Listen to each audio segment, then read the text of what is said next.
অন্তর্বর্তী সরকারের দায়িত্বকালীন সময়ে অসাংবিধানিক উপায়ে একজন সাবেক প্রধান বিচারপতিকে রাষ্ট্রপতির পদে বসানোর চক্রান্ত হয়েছিল এমন বিস্ফোরক অভিযোগ করেছেন রাষ্ট্রপতি মোহাম্মদ শাহাবুদ্দিন। সম্প্রতি বঙ্গভবনের রাষ্ট্রপতির কার্যালয়ে তার একান্ত সাক্ষাৎকারটি নিয়েছেন কালের কণ্ঠের নির্বাহী সম্পাদক ও বিশেষ প্রতিনিধি। শাহাবুদ্দিন বলেন, গণ অভ্যুত্থানের কিছু নেতার চাপে তাকে অপসারণের উদ্যোগ নেওয়া হয় এবং এ নিয়ে রাজনৈতিক দলগুলোর মধ্যে দীর্ঘ আলোচনা চলে।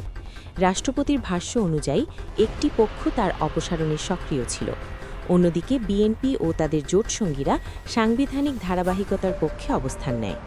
বিএনপির শীর্ষ পর্যায়ের আশ্বাসের কথা উল্লেখ করে তিনি বলেন, কোনো অসাংবিধানিক পন্থায় রাষ্ট্রপতিকে অপসারণের পক্ষে তারা নন। শেষ পর্যন্ত রাজনৈতিক সমর্থন না পাওয়ায় উদ্যোগটি থেমে যায়। তবে রাজনৈতিক পর্যায়ে ব্যর্থ হওয়ার পর অন্তর্বর্তী সরকারের ভেতর থেকেই নতুন করে চেষ্টা চালানো হয় বলে দাবি করেন তিনি।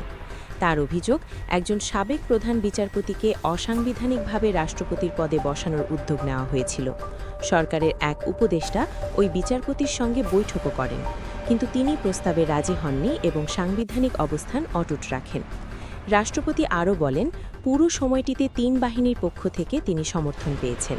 তাকে স্পষ্ট জানিয়ে দেওয়া হয়, কোনো অসাংবিধানিক পদক্ষেপ হতে দেওয়া যাবে না।